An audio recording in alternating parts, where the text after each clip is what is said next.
Hey everybody, welcome back to Block Talk. I'm Boogie. Hancho. And today we have a very special guest. If you came here from Instagram, you know that we posted her.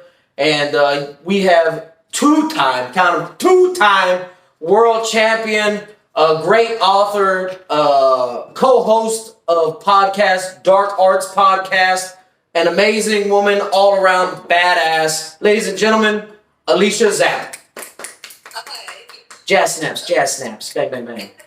That was quite the introduction. I tried, man. Like I said, I really hyped up Josh last week, so I think that I'm riding the train. And the worst part is I can only go up. Because if I go down, people are going to be offended. Hey, how you doing, Alicia? Don't believe him. Don't believe him. He been studying that, writing it down, rough drafting it since you said you'll join the show. Honestly, I've been doing it continuously for the past 24 hours. I haven't even spoken English. I've only been introduced, saying the introduction. And people are like, who is that? I'm like, don't worry about it. Your name's Alicia? You're like, no, my bad. In the mirror all night. All day I've been practicing. So I hope it sounded great. It was perfect. Nailed it. Excellent then. Well, Alicia, welcome to Block Talk, man. One of, I'd say, the most controversial podcast out here right now. I like it. Thank you. How you doing today? I'm doing pretty well. How are you guys doing? Oh, great. Enjoying the day. Could be better, could be worse, but don't nobody give a damn. So, just real quick before we start the podcast. Well, we already started. Shut up. Officially start the podcast. We did. A minute. Moving on. So just real quick, did want to touch on what happened in Uvalde, Texas the other day. Thoughts and prayers to everybody out there that happened to the 19 victims and their families. 21 victims and their families and counting. Unfortunately, a lot of people have been hospitalized, and it's unfortunate what happened out there. But let's talk about something a little bit better, man. Something a little bit more, bright and cheery and whatnot. I had a question, Alicia. Okay. Okay, so you're an author, correct? Yes, I am. Okay. Do you and Josh ever bounce ideas off each other? Like, I hear about writer's block and all that kind of things. I'm not a writer. I can post stuff on Facebook to make me seem smart, but that's about it. But how do y'all, bounce ideas off each other when it comes to trying to, write books or just come up with things? I think that we bounce ideas off of each other, but we also take a lot of inspiration from each other. It's funny because sometimes we'll actually end up writing very similar pieces about very similar events that take place, right after it happens. But we'll send each other our rough drafts of shit and just kind of go over it with each other. We'll paint and stuff like that, and kind of really just take inspiration from each other. Okay. So for those of you guys that don't know, our guest last week was Josh Thomas. Shout out the Homegrown Podcast.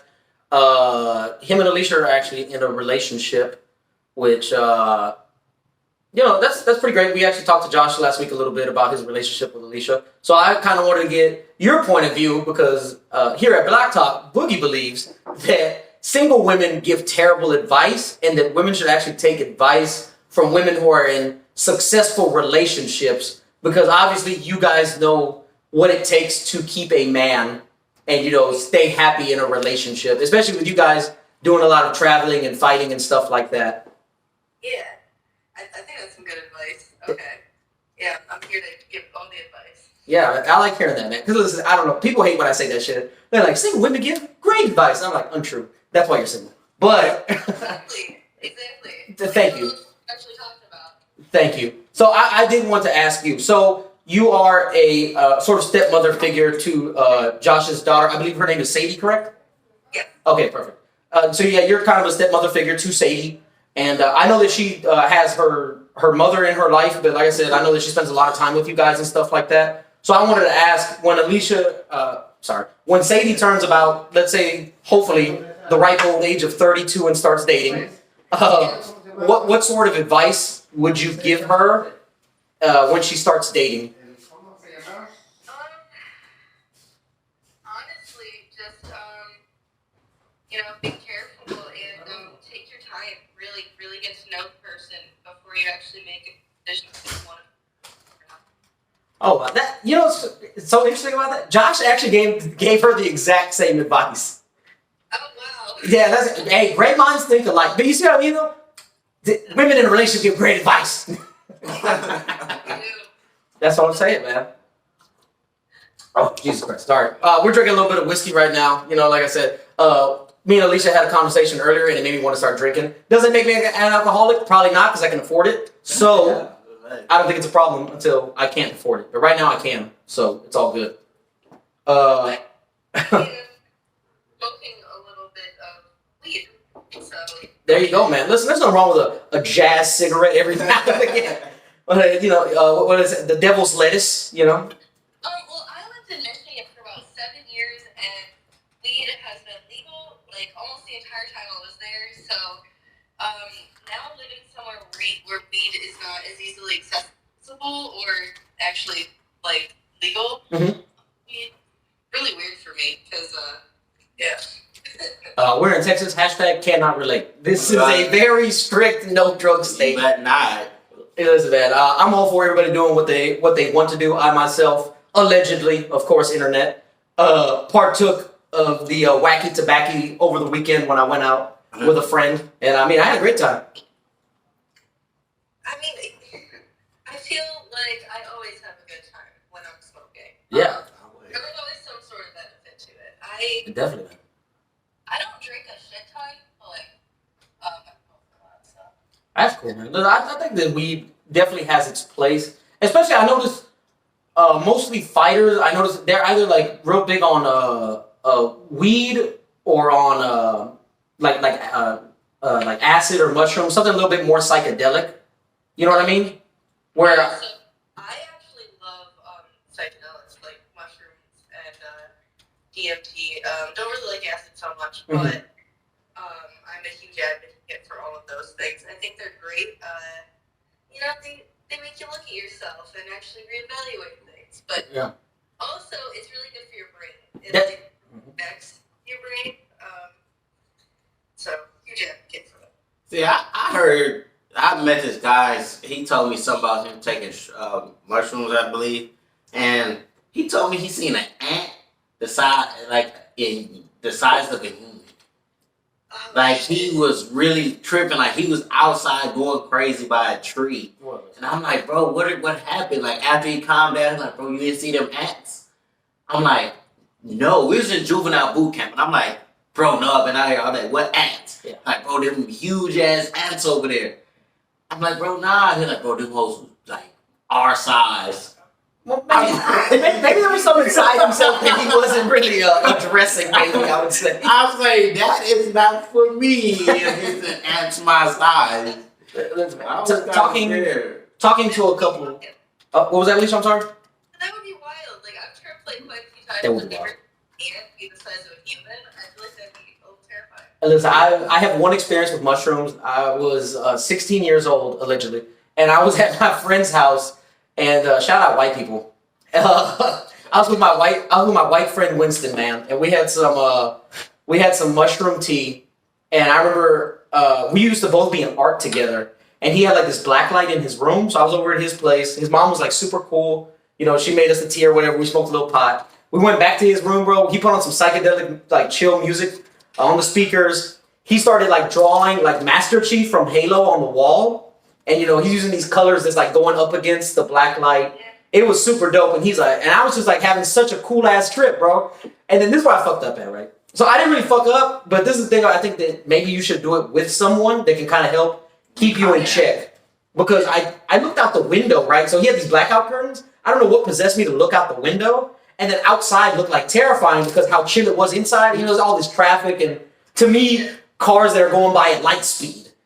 And I started freaking out just a little bit, and I was like, oh my God. I was like, we can never leave. He's like, bro, just chill. He's like, look, just listen to the music, sit down. He's like, just let the music overcome you. And he's like, just look at Master Chief. And I just laid down in the bed, bro, and I was like watching him draw, and it was like the best shit ever, bro. It was great. I loved it. That sounds amazing. I feel like when you're tripping, you can literally like see music, if that makes sense. Yes, like you can feel it coursing through your body almost is what it felt You like. see the music notes. Yeah, but listen, I almost felt like, God, who was that? Oh, shit.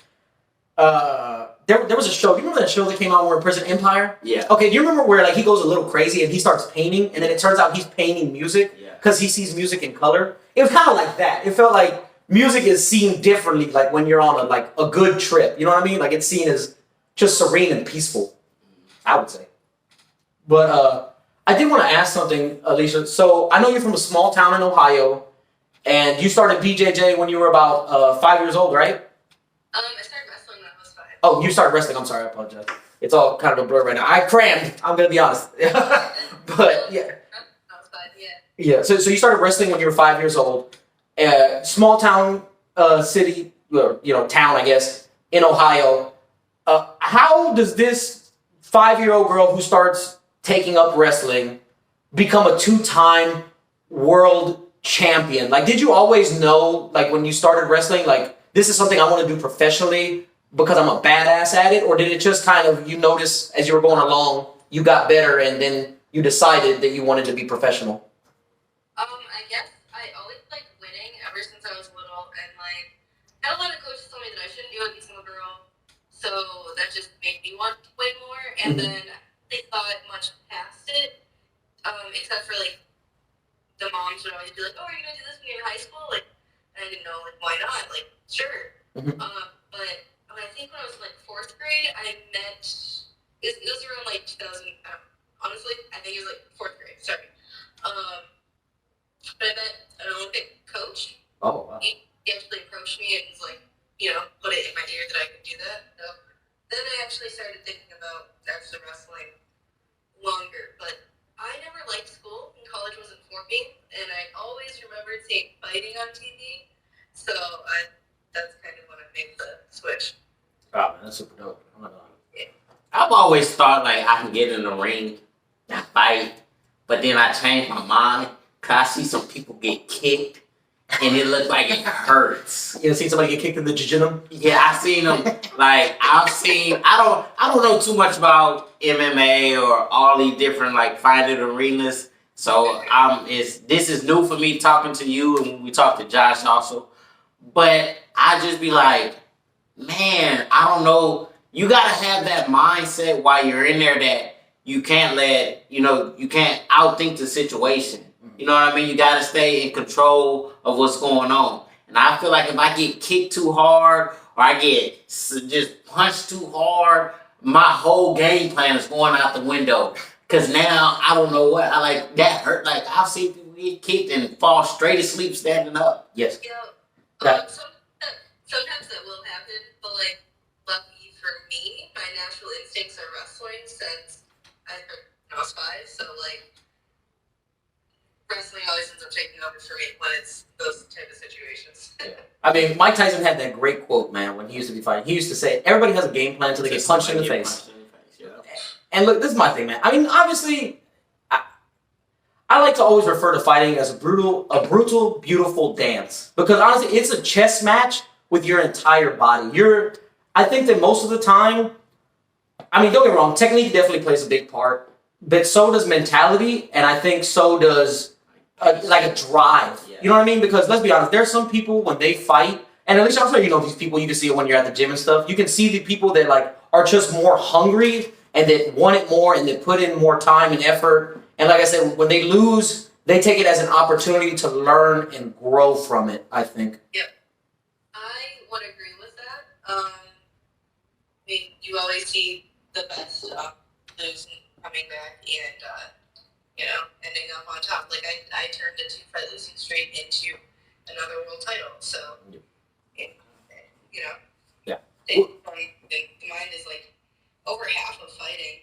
And it's weird, like, even leading up to the fight, I guess it's not normal to, like, schedule to be locked in a cage with another human being who is gonna fight you. It's a weird feeling. So the nerves are definitely a lot more than just then I think that the nerves are the least when the fight is going on. Like as soon as the cage door is locked, it's go time. And, So you probably think the walk up is probably the most stressful, I think? Yes. Yes. And, man, again, I mean, I don't mean to be just hitting Mike Tyson a lot, but he said he used to cry before his fights, like in the locker room, like because he was so scared. And but then like he would go out and he's like, it's go time. No, you say he was terrified before every fight. But again, he's like, when the lights hit, it just a flip switched in them. It's like I think you have to have that because I mean I've seen it personally, and I don't know maybe if you have, Alicia. There are some people that like in training camp or like at the gym, you're like, oh my god, this person's like a world beater, like they can be champion, and then the lights come on, bro, and they freeze and they just do shit in the ring, like when it's actually time to put dollars to donuts. Yeah, I've definitely seen that happen many times, and I mean I've definitely been that person at times. So. Yeah, But see, sorry, I know Boogie probably said this before about how me and him being in prison, and it happens like that. Like we'll see guys who always shadow box and do all this stuff doing like before a fight and doing all this working out, and then you get in a fight and then it all goes out the window, and it just be like so crazy. It be like, how did you all this stuff you're acting like you're preparing for, and then you get there when it matters and you get embarrassed in the situation. And I feel like I will fall in that category. Like I've been in fights, I understand that concept of it, but like in prison it's a different fight than being outside. Cause we're fighting, like we had to fight for certain situations, and pretty much at times people's lives are on the line at that. But do it how you guys do it, I applaud y'all. Like you are way braver and stiffer and tougher than me to try it, because I know for sure I could not do it. And like I said, I just applaud you. I looked at your profile, I've seen all your pictures and stuff like that, and I just be like, well, she got me. She got me. I know for sure if I get in the ring, I'll be the best defensive player because I'm just running. I'm running. I need to make it through the rounds. How many rounds I got? 6 3-minute rounds. you're gonna lose by points. Why'd you go there? Hey, I'm gonna lose. I'm gonna throw a kick, throw a punch just to get her away, and I'm gonna keep moving. You ain't worth Hey, shit. if I get 1 or 2 punches and you don't touch me, I really won this fight. You're a moron. Bad game plan, honestly. Thank you. Terrible game plan, son. Listen, man. I think if I can sneak a couple jabs, a couple of the side kicks, y'all call it, to the leg or something, Listen, man. and then run. But a boring win is still a win. I mean, these are facts. Hey. But listen, do me a favor. Don't ever join IFC because I will not watch you. I'll cheer you on from afar, but I'll never watch. That's all. So just switching gears real quick, Alicia. I did want to ask you something. So obviously, right now you're dating Josh, and y'all have been dating for a while and stuff like that, and but I know you're pretty young, and obviously, let's not lie to ourselves here. I'm pretty sure there were, people that you dated before Josh. Have you always dated fighters, or what does dating look like? Well, let's be honest, you could probably kick 90% of your boyfriend's asses. Yeah. Like, how does that go along? Because that's got to be an ego fuck for some dudes, honestly. Well, I mean, I've always dated a martial artist. Just because martial artist doesn't always mean that they're like an alpha, or I'm a very alpha female. So like I feel like can actually protect me, and I don't feel like, I don't know. So it's led me to dating martial artists. And fuck, what else did you ask? Sorry. That's cool, man. You're hot. Has it ever been an issue about like how good you are, or just Definitely. Yeah. Has problems. Yeah. Well, would you say that's probably been I don't want to say the word failure, but like the reason why y'all broke up most of the time because they feel some type of way? I mean, they see you getting the belt put across your waist, and then they're over here still like in the amateur league, which there's nothing wrong with that, but it's, you know what I mean? That's got to be a little bit emasculating. If I'm over there standing in the background, I mean, I'm happy for you, but I'm also kind of pissed off for myself. You guys are roasting so hard right now, and I love it. But because it happens, like I said, I see your profile, and I even said it to Boogie. I'm like, man, she's fit. Like I like fit women. I like women who are in shape and everything like that. So I'm like, she's fit. She's a right like fit. But I also thought the same way as he thought. Like I don't feel like I know I can fight. I know all that, but I don't feel like I can date a woman who goes in the cage for a living and beat people up, and then I come home and she say, hey, why aren't the dishes made? Oh, my bad, babe. I'm on the way. Like, I don't want to argue with you right here because I just seen you sleep this person in 2 minutes. and you told me to do the dish, I'm sorry. I do apologize. I'm gonna do the dishes. The food will be ready. Like that would be a perfect relationship because I've never argued. Cause Wouldn't that be perfect? That sounds like he's so unhappy. Cause I feel like, man, I'm scared that I'm gonna say something and I'm gonna turn around and I'm gonna somehow end up in a certain lock and I'm praying like, let me go. Like I don't know. Like I'm not insecure about it, but it's a thought. Like this can happen. She can sleep me and I can wake up in the morning. Yeah, I definitely need the right type of guy. Yes. I get it, man. Listen, Alicia, you don't want to be putting anybody in a guillotine in the kitchen. You know what I mean? Because I've seen that photo you posted of you hitting that hardcore guillotine right there, man. Nobody wants that in their life. Yeah. Nobody wants that smoke. Yeah. So as a female fighter, right? And again, you being a stepmom to a little girl, I know Josh has said that he would probably definitely want her to maybe do some wrestling and stuff like that. Would you, again, being at the high top-notch level that you are, would you want to teach her something? Like if she wanted to learn, would you want her to learn from you, or would you prefer maybe that she went to a school or a teacher? Because I feel like, again, as a female that's done it at the highest level, I think that you would probably be the best to teach Sadie. But I guess that's a personal preference between you and Josh, obviously. Honestly, it'd be really what you would want it. So first off, disclaimer: I do not want my kid to fight, and since I'm a stepmom, I don't want to see her get in the ring. I also literally just had my eyelids stitched back together 2 weeks ago. Yeah, I saw. don't really want it for my kids, but Yeah. She would want to learn from me. I would love to teach her. Mm-hmm. I would love if she could get into some jiu-jitsu. I feel like that's a really good martial art for all women. Mm-hmm. For everybody to know, but specifically women. Yeah. And smaller people, I guess. But it would be up to her. If she wanted to learn from me, I'd teach her, but if she wanted to go somewhere else and learn it, then that'd be cool too. Okay.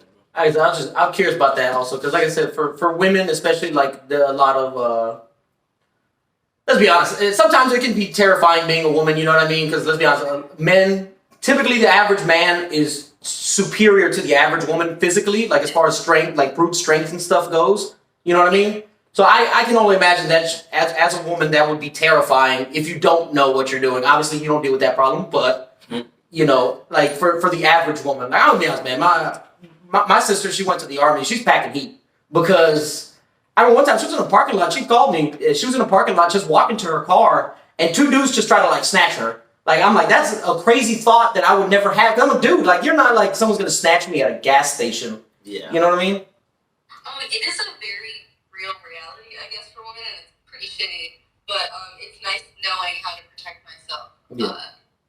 It's I don't walk around I think that anyone's gonna steal me at any time. It's I don't know. I know a lot of women walk around like that. Hell, I've even heard of fighters that they're still afraid to walk on the street alone and stuff. Oh wow. Yeah, but I don't know. Wow, that's gonna be terrifying. Oh, yeah. And especially I am 4'11". Oh Jesus. Yeah, and I fight at 105, 115 pounds. Mm-hmm. So I'm a small woman. So this is probably the only thing that could have instilled a certain type of confidence in me. That has been instilled. Mm-hmm. So I do have a question, and I've been trying to think of how to word this for the past 3 days. So I'm just gonna go ahead and just be a straight shooter here. You don't have to answer if you don't want to, but so I was wondering, right? Because all fighters have to cut before a fight to make weight and stuff, or at least most do anyway. Because a lot of people don't fight at their natural weight. Yeah. So for men, I know that the cuts can be very brutal.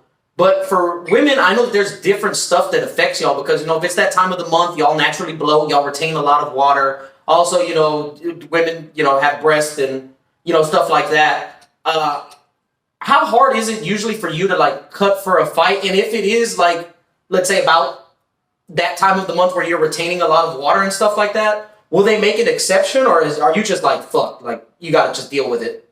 Oh, you're most of the time, when you're cutting weight, it'll make your period start anyway. So like, Wow. that's happening, and that fucking sucks. Holy shit! I never would have thought that, man. That's crazy. But yeah, I was literally thinking that because I think I was watching some of your highlights, and I was seeing you and another fighter like at the weigh-in, and I remember the other fighter looked like she kind of had like a little bit of like a bloated belly, and I was like, damn, dude. I was like, I wonder if that affects them cutting their weight because you retain any little bit of water, correct? Like when it's about that time. Yeah. It definitely affects the cut. My cut to 105 used to be fucking terrible. Well, Yeah. yeah. Is that why you've kind of sort of moved up a little bit to Yeah. a little bit higher weight class? Yep. Oh. Because I used to have to cut like 20 pounds to get to 105, and that's just a lot of fucking weight, especially when you barely weigh over 100 pounds. Yeah. I can only imagine. And then you only got to stay like that for what is it, like 24 hours, right? Yeah. Yeah. And then, so are you a big proponent on like what some fighters do, where they get like an IV drip after their weigh-in and stuff like that, so that way they can get rehydrated? Because I know it's also dangerous if you rehydrate too quickly and stuff like that. Like I've heard of like terrible things happening to fighters trying to rehydrate after a cut. Well, definitely know that it is frowned upon by some organizations, or illegal with some. So, I see how it's helpful, and if everybody's doing it, you might as well do it. Mhm. But I've never tried it or anything. So you just naturally like rehydrate and stuff like that? Like what's a rehydration process for you after a weigh-in? So your body can only process a liter of water an hour, so I'll switch back and forth between electrolytes and water every hour until I get back up to the weight that I started at. Mhm. Yeah. Okay, so you're like Bobby Boucher out there. You're drinking high quality H2O. Yeah. Most of the time, I'll like mix my Pedialyte with my water, so Pedialyte's kind of thick, and I don't really like it that much. Yeah, got it. Together to thin it out. Don't clip that Instagram. Don't clip that Alicia likes it thick. Don't clip that. I'm joking. They gonna bang you on everything. Instagram don't care. The internet is a savage. The internet is undefeated. Okay. Oh yeah. And I'm not here to fight it. Perfect. Listen, that's why I don't care, man. I find it hilarious the shit that they say, but it is what it is. So listen, we have a few what some would call unpopular opinions here at Block Talk when it comes to dating. And so I just kind of want to run the gauntlet with you real quick because again, you're a woman in a successful relationship, so I think that you can be honest about this. To a certain extent. If you don't agree, that's totally fine. I definitely would love to get your insight on this. Okay. Okay. First one. Can men and women be friends? Like outside of work or like, obviously you have training partners and stuff like that, but I just mean like, let's say a random guy, right, just comes up to Alicia's app and is like, hey, obviously hitting on you, asks for your number and just says, oh no, but we can just be friends. Oh, no, if somebody's like hitting on, no. Right? Because there's obviously that undercurrent of him obviously wanting to be sexual. Yeah. And, I mean, like... Please be as candid as possible. I feel like if it's somebody that you've known like your entire life and you grew up with... Well, there's always exceptions. Yeah, like I said. Yeah, that's okay. But like, other than that, like, no. Yeah, that's what I said. I always exclude childhood friends, co-workers, because I also think, listen, I'm not friends with my goddamn co-workers, you know what I mean? I mean, they're there and I fuck around, but... Yeah. But to me, it's the part of when a guy approaches a female, his mindset is not saying, hey, I'm going just to be her friend off the jump. Yeah, no, that's never okay. Yeah, he has other thoughts. What put him in the friend zone is the woman. The woman will say, hey, I'm not interested. Hey, I'm in a relationship or whatever the situation might be, but we can be friends. And she genuinely just wants to be friends. But like we've spoken before, I'll be your friend until that moment you're sitting here crying, you're drunk, we're out doing it. Then if I ever see that loop, that space to get in, I'm going to shoot my shot. Of course, yeah. But then that's not a real friend. No, that's what I'm saying. That's why, Right, like that friendship is never going to actually work out as a friendship. See, because again, I think that men need to have male friends, right? Because it's like, and women too. Women need to have, other women as friends. Also, I'm saying you should have same-sex friends because y'all can relate on a deeper level that the other sex will not understand. You know what I mean? Because let's just say hypothetically here, Alicia, you and I are friends. I'm not going to understand any of your womanly problems, and you're not going to understand any of my problems. You know what I mean? Yeah. Like it'll never happen. Like I won't understand your struggle as a woman from a man's perspective, not genuinely. You know what I mean? I might, like I said, there are some guys out here, these white knights or these like fake feminists and shit. They come out here and they're like, no, listen, I'm friends with fucking women, bro. See, I'm friends with them, guy. But I told you before, I have a male best friend and I have a female best friend. Now, my female friend, we've been friends since I was like 15 or 16 years old. But it turned out, it wasn't like I grew up with her like that. Because, I went to prison when I was 19. I remember. So she was just an association of my circle. And we became cool. I came home and she was still there. So we have a genuine friendship. But again, y'all met at 15, right? Yeah. So thank you for proving my point. I appreciate that. But it was an 8.5 year gap in between I appreciate our communication. So I feel like that played a role. I appreciate you basically doing a 2-minute yes and you are correct. I appreciate that. That was the longest yes you're right boogie ever, which I appreciate it's greatly. It's possible. So the next thing that I wanted to bring up that I notice a lot of women don't like to hear. I think that as a man, you're supposed to exhibit husbandly traits when you're trying to court a woman. Like when you're trying to get with a girl, you have to show husbandly traits, right? Yeah. Okay. Is it wrong as a man to expect a woman? Is it wrong, like if Josh expected y'all when y'all were dating, is it wrong for him to expect you, well, I don't want to say expect, expectations are terrible, but is it wrong for him to want you to show, motherly, wifely traits, like while y'all are still dating? No, like you should both be showing those things. Exactly, because some women, like I've gotten this personally, and so has Tommy before, where, you'll talk to a woman about showing like wifely traits, and she's like, yeah, but I'm not a wife yet. And it's like, yeah, but this is a job interview, and you're fucking failing. Like, you're not going to get this job. I mean, because look, let's be real, right? If again, hypothetical situation here, Alicia, you and I go on a date. I don't pay for dinner. I don't open your door. Somebody smacks you right on the ass, and I don't do a bitch ass thing. Like, these are like non-manly, non-husband material traits that I'm showing you.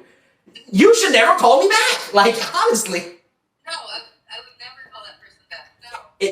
Exactly. So I find it strange when I give advice to my sister sometimes about dating and stuff like that. Shout out Rose as always. And I tell her, I'm like, listen, man. Because she's like, how can I stand out to this guy that I really like? I said, when next time you go over to his place, I said, if you see something dirty, like if you see a dish or something laying around, or maybe the counter's dusty, I was like, just kind of straighten up a little bit. Just to kind of show him like, hey, I see that you've been busy lately. You haven't had a chance to get to this. I'm going to do it for you to show you that I can be an asset in your life, not a liability. That makes sense. One thing that I would always do is like make sure that I make the bed every single morning. Then, cause like I travel a lot. Yeah. So like I visit my family. Mm-hmm. Josh would notice one day that the bed is not made. See, making them miss you though. Just I see what you're doing, Alicia. A little subconscious shit. You know what I mean? I get it. So you don't stay gone longer than 2 days in a row because Josh was starved to death. Is what I'm hearing. That's what I'm hearing. Listen, shout out to great Josh Thomas, man. It's all love, dude. Yeah. So actually, speaking of Josh, real quick. Yes. On June 16th, he's gonna be riding a bull. I'm sorry. What? Yeah, he's gonna be riding a bull. A mechanical bull?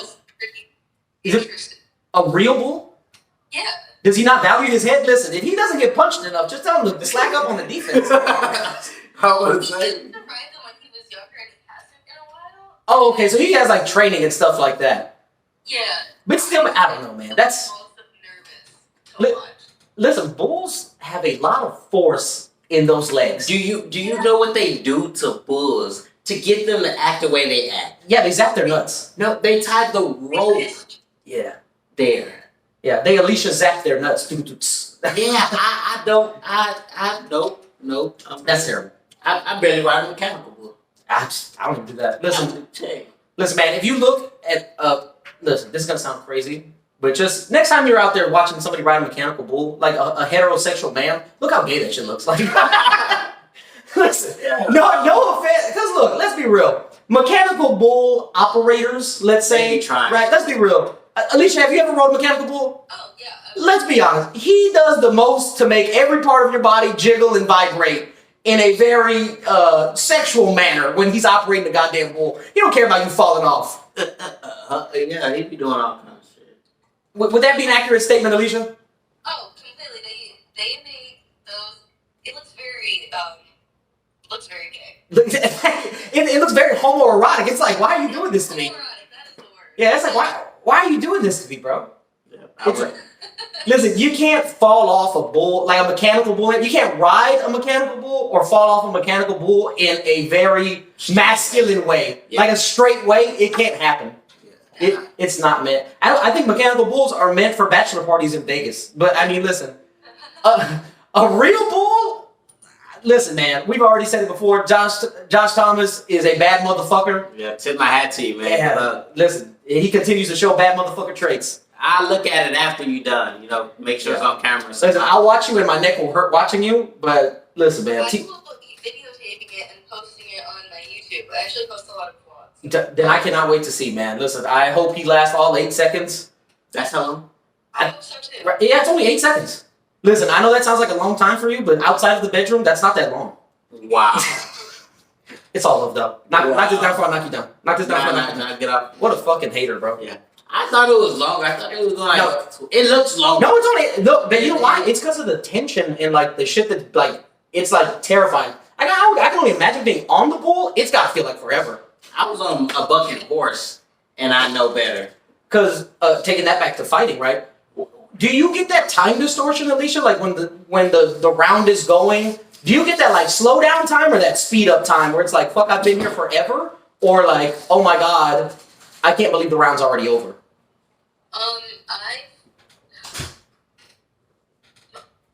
Honestly, I've trained my body to really just kind of work in like 5-minute increments. This way I kind of know like where I'm at in the round, I guess. Mm-hmm. Sometimes it will be like, holy shit, the round's like already over. But I don't think time ever goes like too slow. Okay, so you don't get like that weird distortion where it's like, oh my god, I've been fighting for 32 minutes and it's only been like 30 seconds? No, not really. Okay, I got just speaking from personal experience, I've gotten that in prison where I got into a fight and then the fight's over and it's like, god man, I can't believe we fought for like a half hour. And they're like, dude, it was like 5 seconds. Like that shit didn't last anything. I think that would happen to me. I get in the ring, I get hit, I'm looking at the bell operator. Hey, the round ain't over yet? You're like, I've been here for an entire 6 months and I'm here 6 times already. Is anything going on? When I didn't hear the minute bell, the 30-minute second bell. Yeah. That happens to me in jiu-jitsu sometimes. Mm-hmm. Because jiu-jitsu, like, you're just trying to fucking choke each other out or break each other's legs. Yeah. So, like, sometimes you'll get into, like, a really good scramble where there's, like 5 different moves attempted in a row, and, like, it feels like it's been forever, but, like, that was, like, 30 seconds. Oh, Jesus. That's gotta be terrible. Especially, like, if you're, like, trying to avoid the choke, it's gotta be like, I hope this bell dings really soon. He has my arm in his arm bar, and I pray the bell's about to ring. How many times have we seen fighters just, like, be saved, like, literally saved by a bell, where it's like, he's about to tap, and then you just hear ding, ding, ding, and it's like, oh, shit. Oh, anytime. It's crazy, man. God, thank you. Yeah, thank you, Jesus. Listen, he definitely found God in that ring. Thank you. But, so, Alina, right now, who are your favorite 3 fighters out of any fighting league, male or female, that you just, like, you cannot wait for their next upcoming fight where you're like, oh, hell yeah. One of my favorites is Iri Prohaska. Okay. He is an amazing fighter. I'm excited for his next fight. He fights for the belt. And then I love Rose Namajunas. Her last fight was great, but I love her. Yeah, no, she's great. She'll come back. Oh, definitely. And then, I mean, I love the Diaz brothers. Oh, man, who doesn't, though? You know what I mean? Listen, those crazy pothead smoke motherfuckers. Interesting how Josh Thomas isn't on that list. No, I'm kidding. Josh actually says that I should be an honorary DS brother because I too have failed a drug test for weed, and I also have had a pretty even fight stop because of a cut on my eye. So I don't want to keep going. Yeah, I was seeing that, and that's crazy. I guess it's because they, the impair your vision rule or whatever, where they're like it's technically, I guess, quote unquote, not a fair fight anymore. But Yeah. I mean, I don't understand that because I've seen people with whole bubbles over their eye. yeah, but the bubble's Yeah, not yeah. popped is the thing. The thing is like, so where she got cut at, specifically her, because I was watching like the highlights or whatever. So where she got cut at, it's The right brow over the line. eyebrow. Yeah. So they're thinking like it could leak into your eye, obscuring your vision. So it's like, and that'll fuck with your depth perception. Yeah. You know what I mean? Because listen, I've never had my eye cut, but I've sneezed so hard I went blind in my left eye, and it's terrible not being able to see out of one side of your face. Yeah. Oh, it's terrible. Actually, it started taking her down better once my eye got cut, though. Yeah, no, like I said, you were still doing good. I really don't know why they stopped that. Well, I mean, again, obviously I know why technically.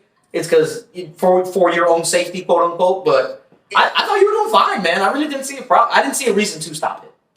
But it's up to the discretion of the ref, and I mean, of course, you can speak to it better. Sometimes depending on the venue you go to and the refs stay higher.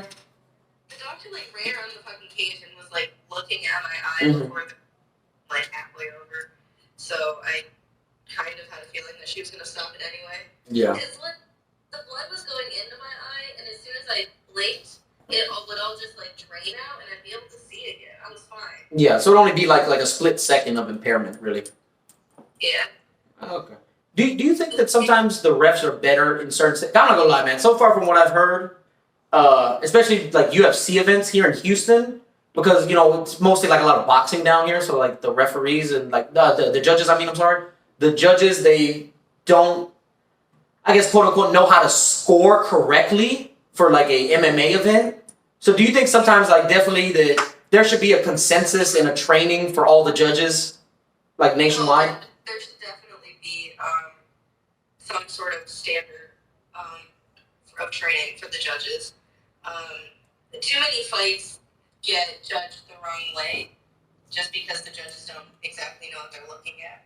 Yeah, I've heard a lot of fighters hate coming down here to Houston because the judges have made terrible decisions the past couple of, it's more specifically UFC events. Yeah, and then sometimes if there's a hometown person and the judges know that, the judges will, give the fight to the hometown person. I guess they did not get the memo about Derek Lewis being from Houston because goddamn, that was bad.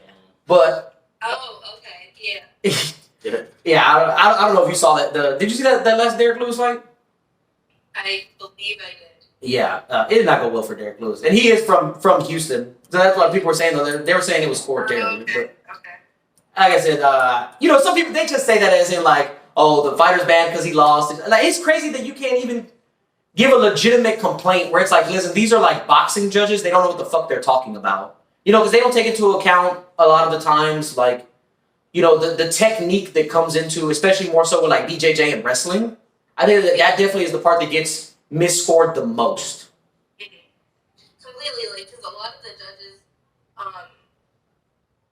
they don't know what a submission is. Yeah. So someone could be in danger, for half the round, and a judge would not know. Yeah. And I mean, there's sometimes when some people are just sitting in half guard and shit like that, and they're like, oh, that person's in danger. And it's no, he's not. It's just half guard, guy. Mm-hmm. But like I said, that's crazy. What would you say for you personally, I guess, in your fighting career, was just to you the craziest shit that a judge ever said where it's oh, come on, that's not even close? A judge? I don't really know, but Or a ref, whichever, you just felt was just crazy. my first pro fight, Mhm. I fought for King of the Cage, and the ref was Cecil Peoples. Cecil Peoples is literally the worst ref in all of MMA. God, great name though, huh? Cecil People. What? I said great name though, huh? Good name, shitty person apparently. Listen, at Block Talk we hate you, Cecil Peoples, but great name though. Shout out. It is a decent name, but so my first in my first fight, he stood me up from like mount. I just punched her in the face like 3 times. Mhm. And then just from many different positions on the ground, I think I ended up taking her down like 8 times. Mhm. But like every time I was punching her in the face, and I would just get stood back up. It's so annoying. I can see how that would be annoying, man. That's definitely gotta fuck with you. He was a boxer when he was younger, so he didn't know. Got it. He wasn't a fan of the ground fighting. Yeah. I have a question. I told you, I said it earlier. I'm not real big on the MMA thing. As far as you saying, you had her on the ground, you got stood back up. What do that like? How is that the reference? Did it stop you from advancing on her while she was on the ground?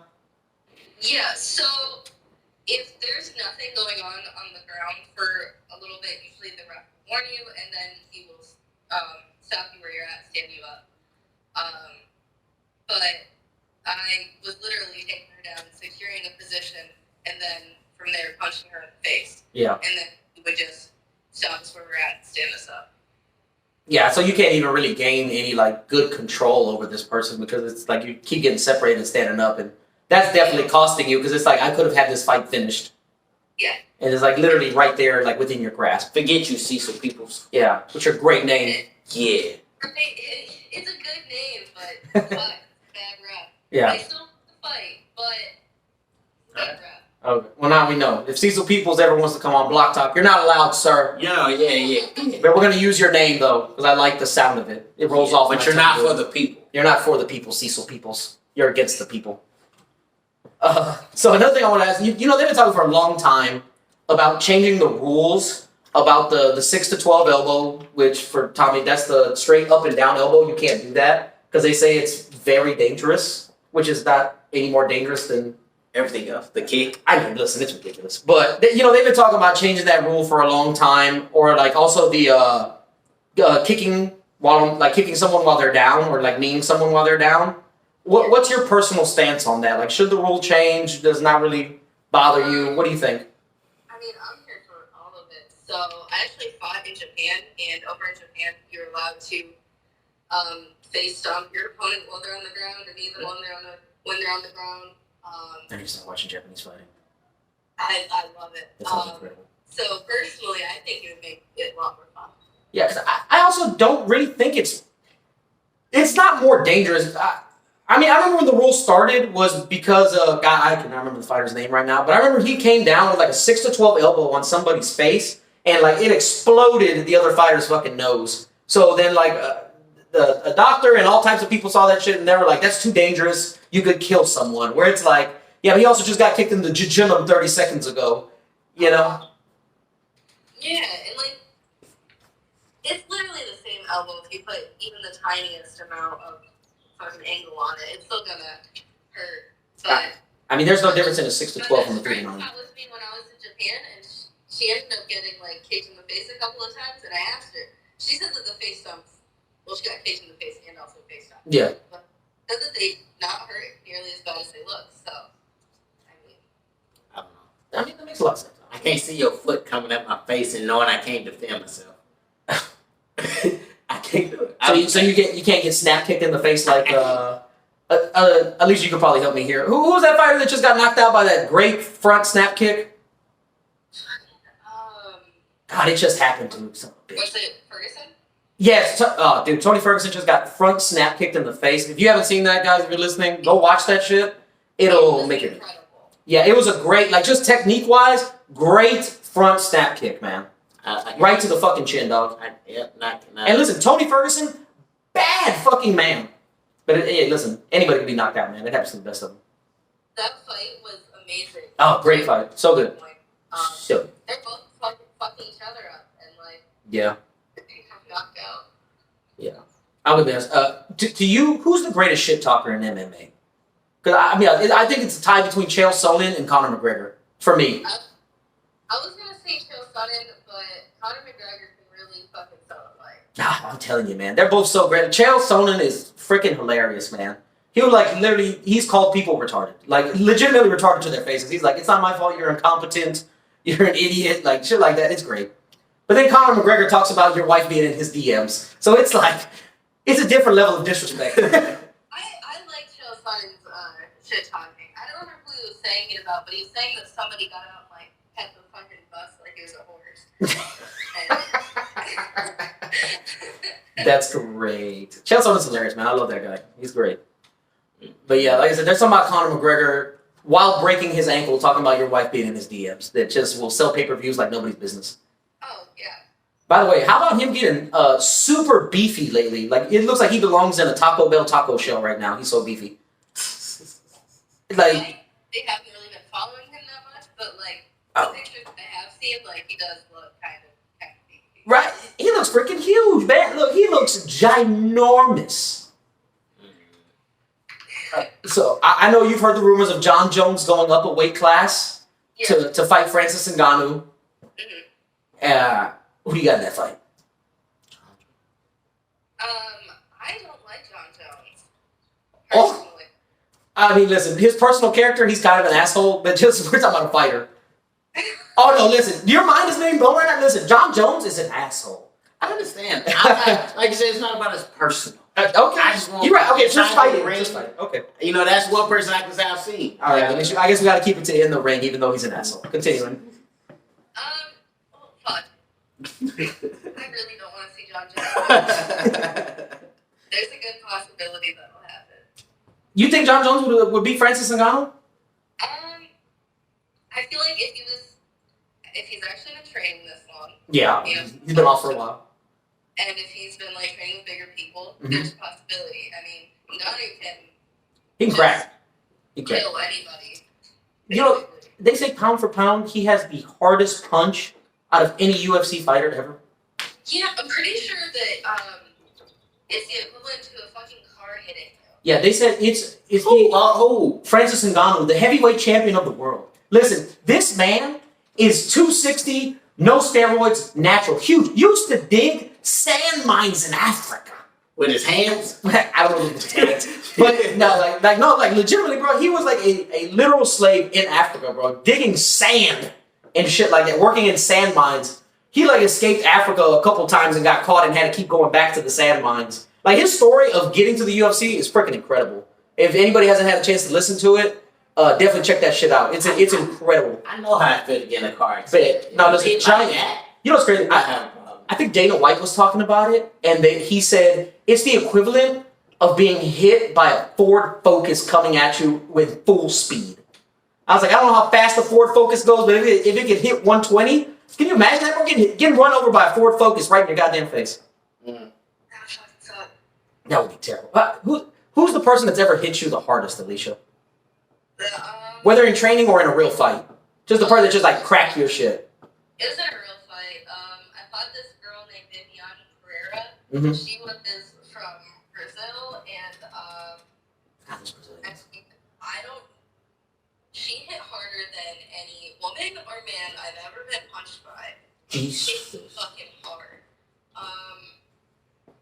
But yeah. Be honest, was she a little juicy? You know, was she a little juicy? I wasn't gonna say. Listen, man, this is Block Talk, man. We talk shit over here, man. Listen, she's a little juicy. You know, it happens. I was so happy that she only kicked me once because, like, when she kicked me, like, my whole fucking leg went down. Oh, dude. She had to be on the sauce, and I'm not talking about soy. You know what I mean? She was getting a little saucy. Oh, yeah, just a little bit. She definitely had a little bit of the Brazilian Bam Bam cocktail, you know? I used to tell people, I've been in a fight with a guy, like, I'm small. I'm 5'7", like 135. And that's if he got nickels in his pocket. Yeah, that's me fully dressed with my boots on. But I got hit by a guy so hard and was dropped that while I was sitting on the ground, my mind was telling me like, hey, he hits too hard. Don't get back up.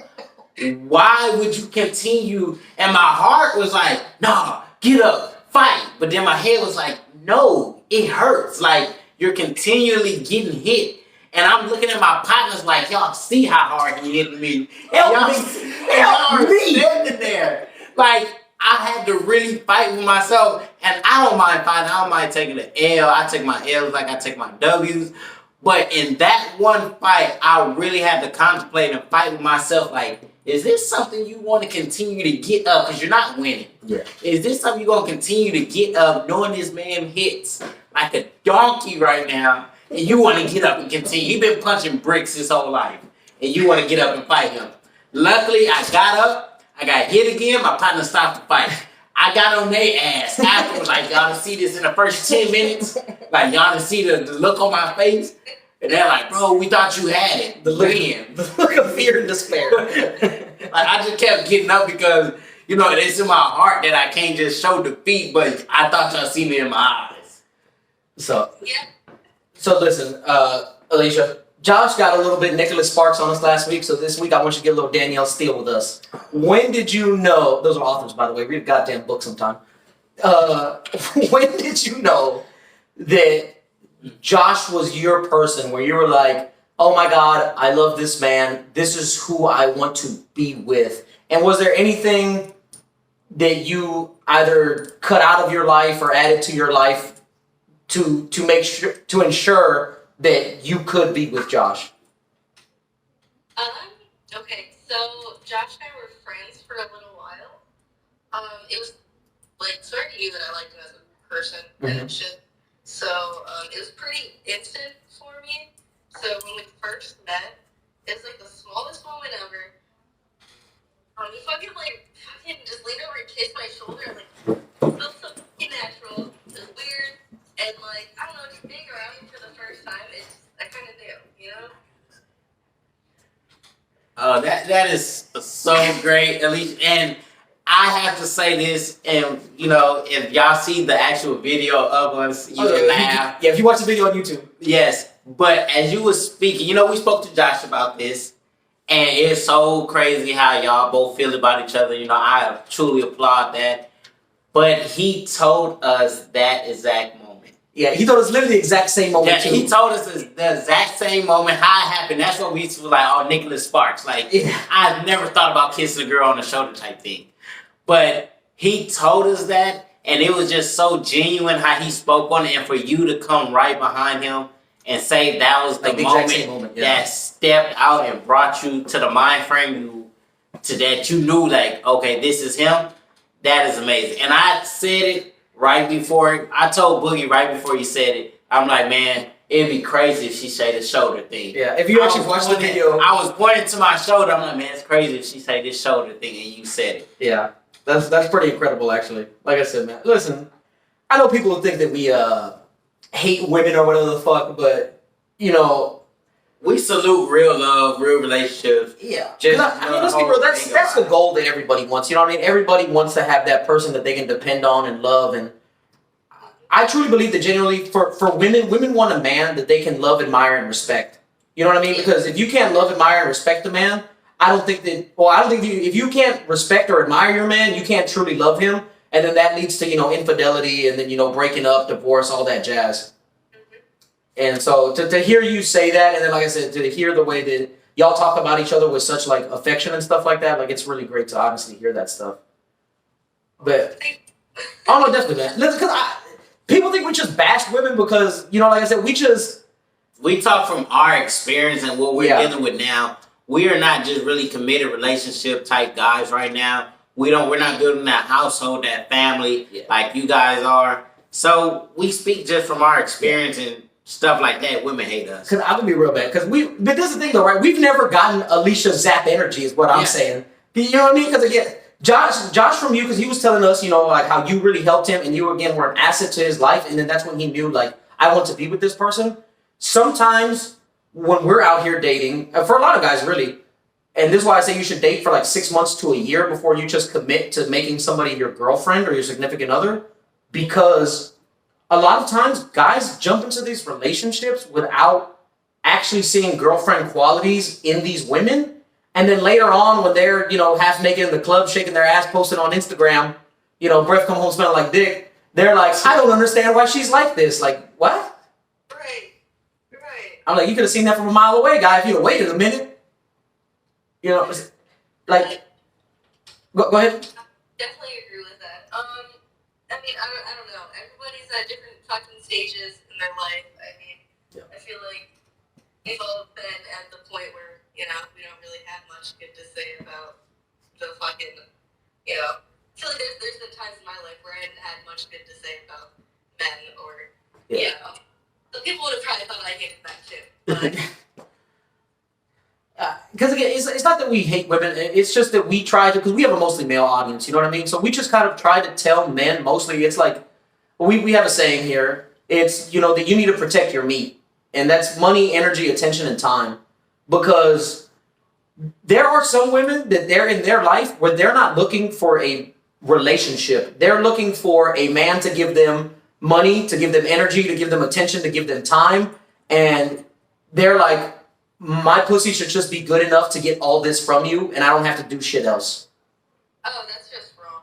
Yeah, but that's what I'm saying. So we speak from a male's point of view, where it's like, listen, we've run into women like this, so to protect yourself from women like this, you should do a proper, and again, I hate to say it like this, but a vetting, sort of. There's a lot of women that are like that. Like, they're not all great. Yeah. No, and listen, there are some guys, again, because we get on guys' asses too, where it's like, listen, man, if you're doing shit to where you're not a leader and you're not somebody that is deserving her admiration or her respect or her love, like, I mean, you know, how can you expect her to be faithful to you or want to be with you if you're basically a fuckboy? Like, the only thing you are good for is like a fun one night, and then they're like, I don't understand why women don't want to be with me type shit.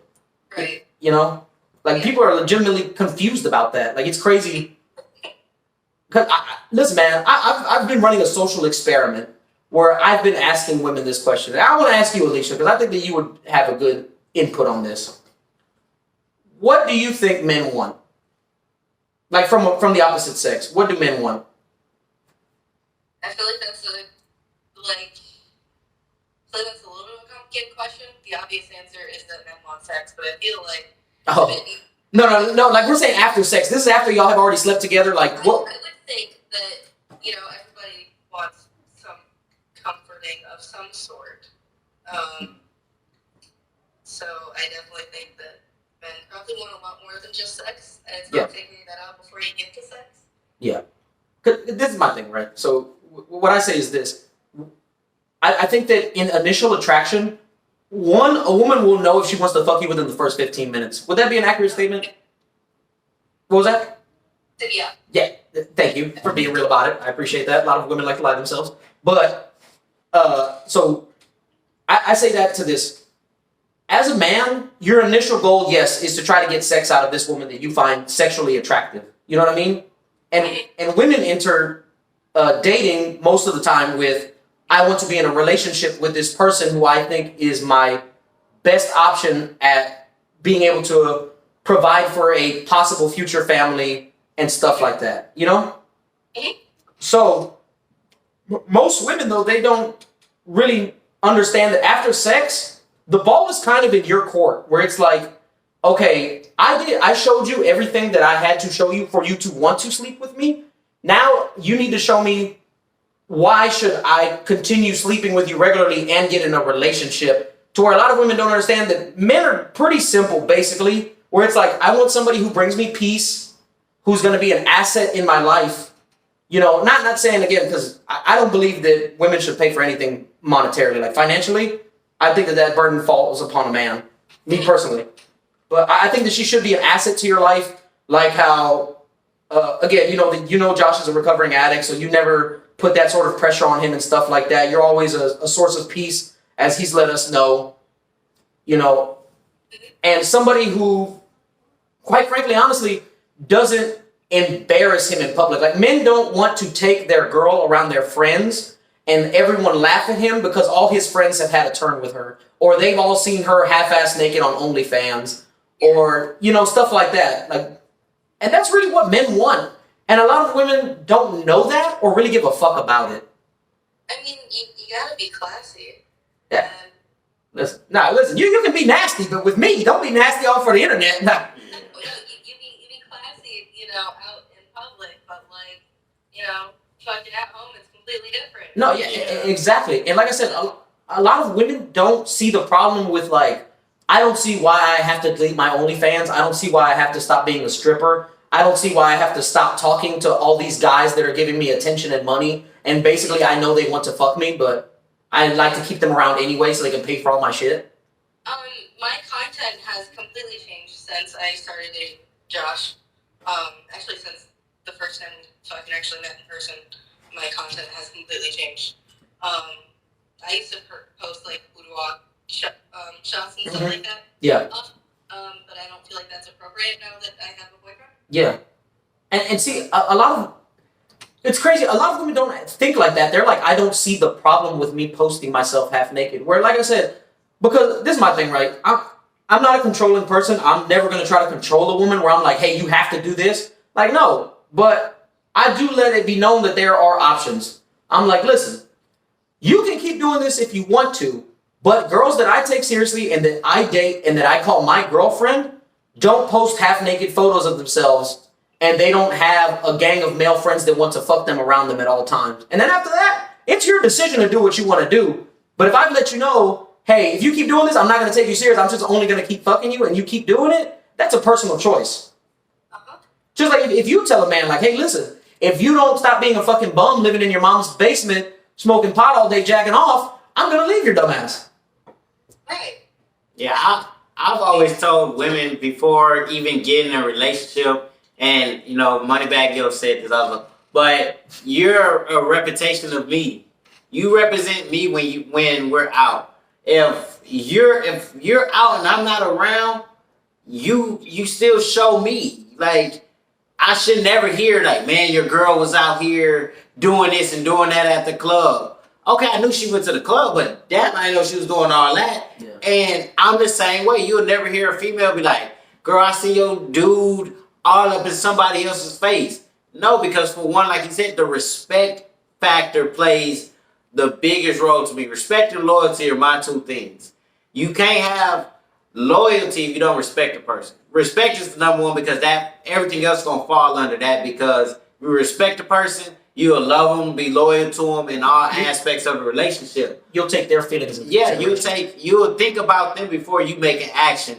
If you're going out and doing something and your mindset don't say, oh, what would Josh think about if he heard about this? And it falls under how they say integrity, like doing things when no one else sees you. Like, it's the same thing in a relationship. I'm not going to be around you 24/7, but I know for sure that you're not out there randomly doing things. I know for sure that I trust you enough to go out, handle what needs to be handled, deal with your daily life, and come home to me, and I never hear nothing ill of it. Definitely, respect is huge, and just like you said, if you don't have respect for your partner, it's just going to lead to a lot worse things, I guess. It's just going to snowball into other things. Because that's also what I say about keeping the line, man. Like, just as a person, not even as a man or as a woman, but just as a person, if you don't have a clear-cut line of like, hey, this is my boundary, and you have to constantly push it back because this person keeps pushing your boundary, then one, they don't respect you because they keep pushing the boundary. And if you've let them know, hey, this is the boundary, and you keep crossing it, how much do you really respect that person, you know? And then I think to take it a step further, to a certain degree, you also lack a little bit of sort of respect for yourself. Because if you have some sort of self-respect and you're like, hey, listen, this is my line, and you keep trying to constantly cross it, and I keep allowing you to push my line back, well, you know what I mean? Like, how good are your fucking morals? Thinking as well, actually. Yeah. Because, the more that you keep pushing that line back, like, you're not respecting yourself, and you're not doing yourself any favors by letting this person just do whatever they want. Yeah, because then the person that you're with is just going to keep thinking like, oh, the line has moved again, so I can continuously move this line. Yeah, like it's okay to do whatever. Yeah, exactly. It's like, oh, I cheated on her one time and she forgave me. I can do it 2 times. I can do it 3 times. I can do it 4 times, you know? Completely. Yeah, and again, it's the same thing with men. Like I said, man, if you don't...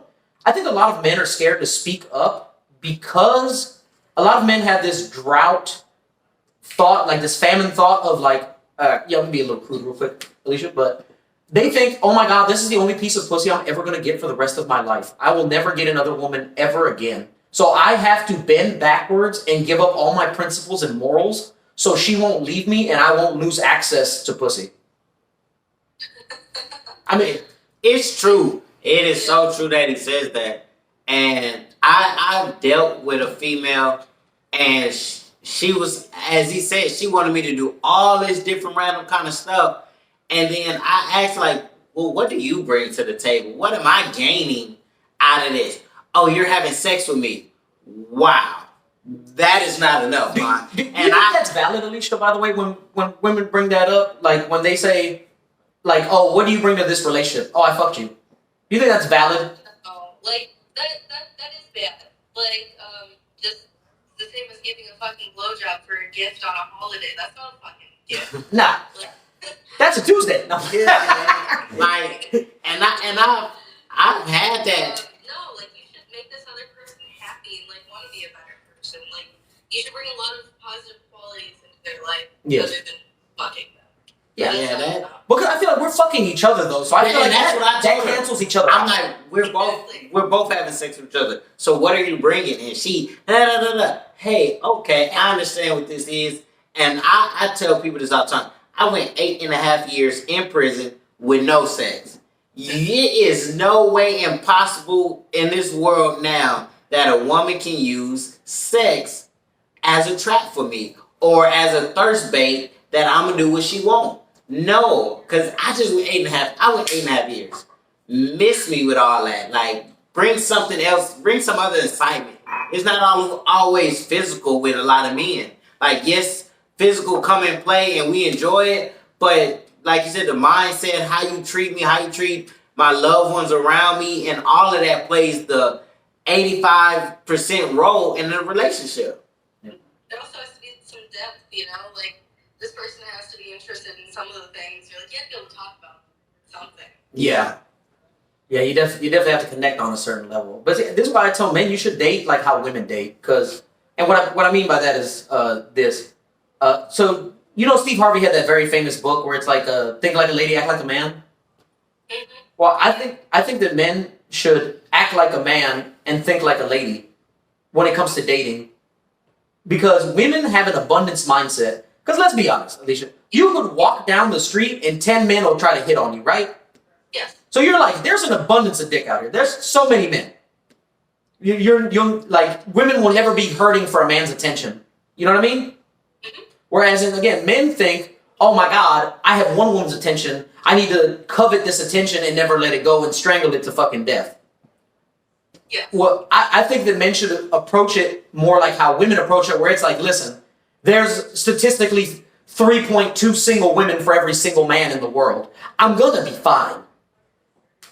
Yeah. But a lot of men don't think that. They're like, listen, I have to strangle. She smiled at me. I gotta go in for the kill. They're like, listen, I gotta put her in an Alicia Zapp fucking guillotine and, choke this shit. So she won't leave me ever because I love her so much. And let's be honest, that's how a lot of men lose women. I'm fairly certain that in a previous relationship, let's be honest, you've had a dude who's probably been very clingy and it's been very unattractive. Yes. Right? It's very unattractive, like, when people are that clingy, or, Yeah. Cause I say people want to be wanted, not needed. yes, wanted, not needed is the best way to look at it, because, like, I mean, I've lived on my own for a while. Like, I traveled around half the country by myself. Mm-hmm. I'm pretty comfortable doing anything. Like, I also do have the approach that, like, well, there's a lot of men out there, and I think that if men had that mindset, it would probably end up helping a lot. Yeah.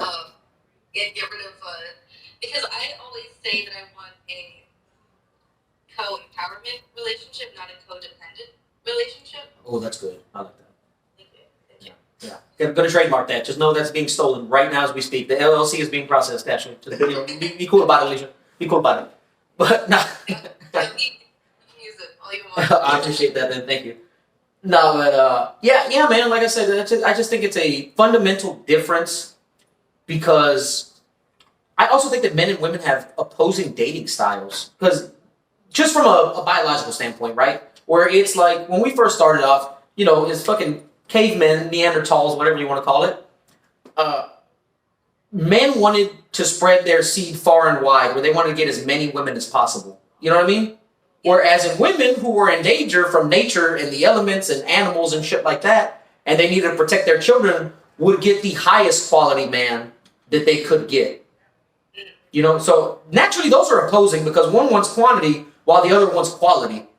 Yes. Which are opposing viewpoints. Completely opposing. Yeah, and I think that some men still operate like that, and some women also do too, because I think some women take on a very masculine view of dating in a weird way, where it's like how you said earlier, like the alpha female, right? Where it's like, oh, I'm an alpha female, so I'm gonna act like a man and show manly qualities because that's what I'm attracted to. So he should be attracted to that too. I hate that. Yeah. I'm sorry, but I know quite a few women that are like that, and just because you're an alpha female, you should not be acting like a male, or No, I can do that to what you're saying. you should not be acting like the alpha one or the dominant one. Yeah. Because like the guy, just let him have that role. He's fucking don't belittle his masculinity, you know? Yeah, I think a lot of men, you have to go out into the world and create something, and you're basically how I use it is it's like you're like in Game of Thrones. You know what I mean? Like you're in medieval times. As a man, you have to go out there and slay dragons every day. The last thing you want to do is come home to the castle, and then your fucking queen bitches at you about not cleaning the goddamn toilet. You know, it's like Or you didn't slay that fucking dragon the correct way. yeah, you know what I mean? Like fucking Lancelot did it last week in 10 minutes under, you piece of shit. Like, all right. Fucking Lancelot. And then Lancelot causes a drinking problem, but we're not going to get into that. Right. But, no, yeah, man, I just think it's a fundamental difference, and I don't think enough people have these conversations between men and women, because I think that some women, and if I'm going to be honest, a lot of, I don't even want to say the word beta, but like, honestly, cuck-ass men don't like hearing that shit, where it's like, no, you're fucking wrong. Women are empowered. They don't need men for shit. And I mean, that's true. You don't need a man, but you definitely want one. Definitely, yeah. Yeah. Was it the cuck-ass men that got you? I love it. There's a lot of cuck-ass men out there. There we go, man. You can trademark that one, Alicia. We'll trade trademarks. Oh, I've used that one There, before. well, there we go then. But like, and I find it strange, right? Because a lot of dudes will allow weird shit with their girl. Like, so I mean, obviously this is an exception, right? But even then, it's not because so when I first wanted you on the podcast, right? I only talked to Josh in the beginning, but out of respect, because I'm like, hey, listen, man, like I don't talk to other guys' girls. Like Tommy, I remember one time, he had to call me from his girl's phone, and she called me, and then I deleted the number right after, and then like weeks later it came up. And then she was like, oh, well, Boogie has my number. And he's like, no, he doesn't. He deleted the number right after. Like, I screen video grabbed me deleting her number. So that way it's like, listen, man, like, I don't do shit like that. You know what I mean? Because I feel like that's some disrespect to my friend or to any man, really. And there's, like I said, a lot of women out here that will entertain shit like that. Where, like I said, I did have to talk to you eventually because of the podcast thing. But like I said, for most of it, I mean, we only started talking, yesterday? Most of the week I was talking to only Josh. Where I was giving him all the messages. Yeah. And like that's a respect thing. I feel better about it that way. No, definitely. Because I think people, because also let's be honest, a lot of men tend to take any sort of attention from women, like mostly men that don't get women, honestly. They take any sort of slight attention from a woman as in, obviously she wants to fuck me, bro. Yeah. And then they'll do like inappropriate flirting and touching and shit like that, man, where it's like, the fuck's wrong with you? Yep. That happens far too often. And then also being on like the receiving end of it, it's fucking annoying. Yeah, I was gonna say, how does that affect you? You know what I mean? Like just all these, because to be honest, you're just being nice to someone because it's like, I should be nice to you because you're a stranger and I would want somebody to be nice to me, and then they take it the wrong way. I mean, I feel like it happens kind of often, and then like I would get labeled as like a bitch or something, but no, I'm really nice until like you just try to fucking hit on me, and then it's like, oh well, can't be friends with you anymore. That sucks. Yeah.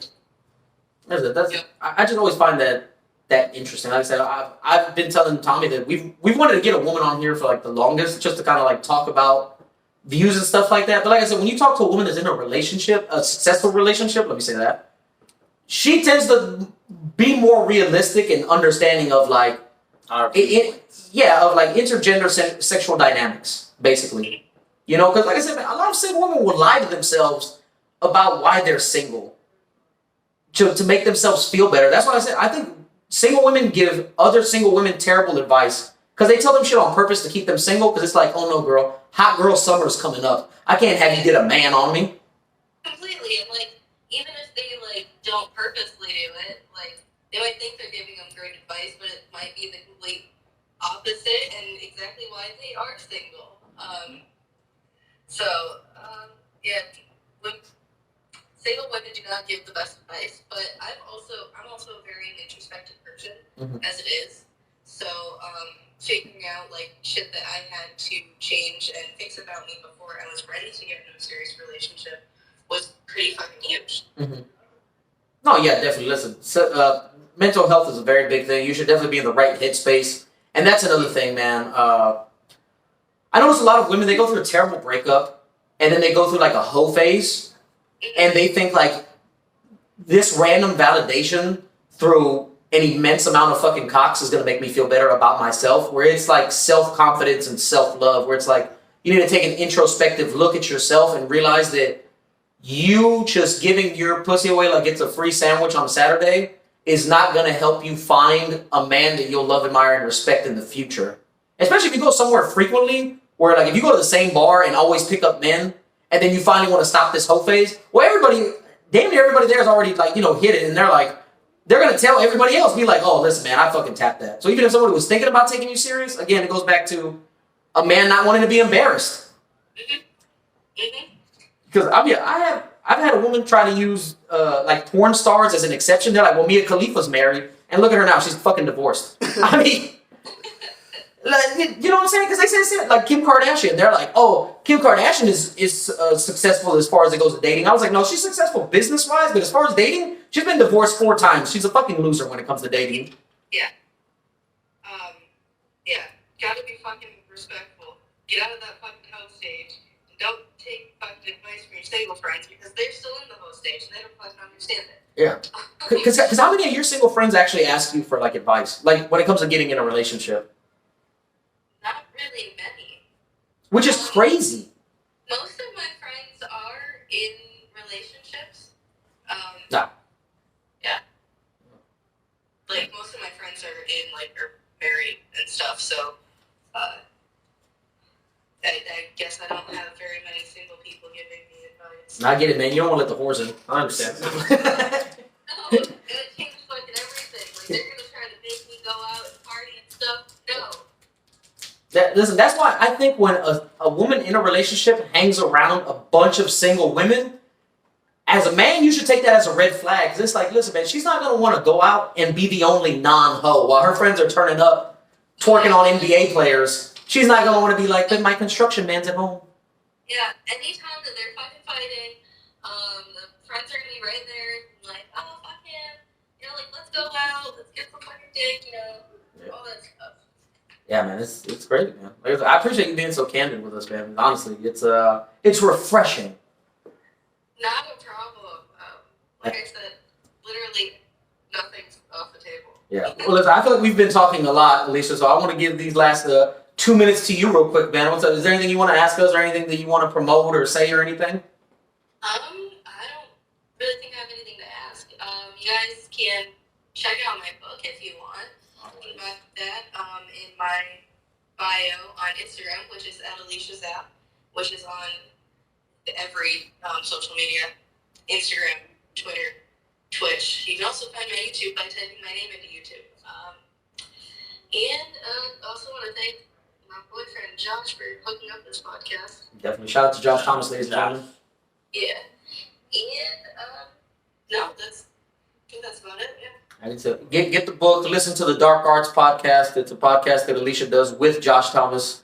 Good podcast, great author. Like I said, I haven't read the entire book. I'm going to be honest, skimmed through it.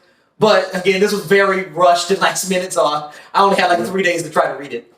I am writing a second book now. Oh, sure. It's already double as long as that one was. So. Okay, Yeah. well, guys, hurry up and finish reading the first one so that way y'all can get ready for the second one, man. Again, at Alicia Zapp on Instagram. I believe you have your LinkedIn tree, right, on the in your bio? Yes, I do. Okay, so you go to her LinkedIn tree. That'll take you to her book, her YouTube, all that good jazz. Make sure you follow her. 2-time world fucking champion. And, she doesn't hate women and she agrees with us. So fuck you, Internet. Yeah. You fucking cuck men. And fucking Cecil Peoples, don't come at me with the smoke, dog. Don't come to Houston, man.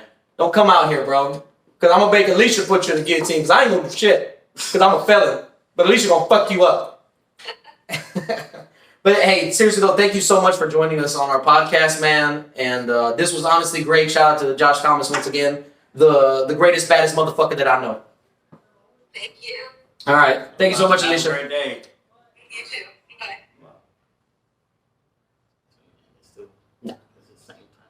Yeah, we'll finish it a little bit. We'll finish off 10 minutes, just you and me. But man, talk about a great interview, dog. Holy shit. Again, man, people don't want to believe us, bro. Again, we don't get bitches. Fuck you, man. I don't know what to tell you. I was just saying, man, this is great. But dog, It's hilarious. that was a great fucking episode, though, man. Honestly, great fucking guest, dude. And we got a lot more great guests coming up. Keep a lookout on the Instagram. We'll keep posting who it is. Holy shit, my thighs are white. God damn, I should have worn the short shorts. But anyway, that's only for the YouTube video, guys. If you want to see some skin, but No, you don't. you don't. It's here. But we're not gonna get into that. Anyway, once again, shout out to the great at Alicia Zapp on Instagram. Shout out to the great Josh Thomas. We have a bunch of great guests coming up this week. I just have to finalize the dates. But the week of, they will be posted, so you'll be able to see their Instagram handle on our story. So that way you can follow them, give them likes, follow them everywhere, man. They're freaking great. And thank y'all again for coming back for another week of Block Talk. And NBA playoffs, man. God damn. I told you Dallas was going to get one. I told you Dallas was going to get one, though. But that might be their only one. I don't see them getting another one. Because, look, Golden State's going to want to close it out as quickly as possible. And Correct. Steph and Clay are not going to play that bad again. They want to rest because they see what the Miami and Boston do. Oh, that's going to be a slugfest. So that's it. We can get some way needed rest. Final start June 2nd. What is that, next week?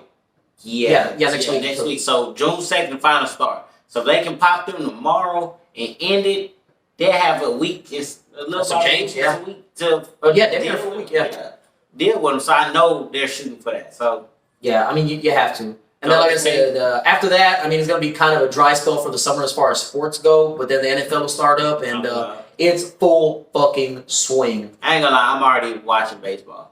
Oh, yeah? I'm already watching. How about the Stros? I was watching Stros. How about them Stros? Tucker pushed it out the park the other night for the 3 run home run. So I've been watching.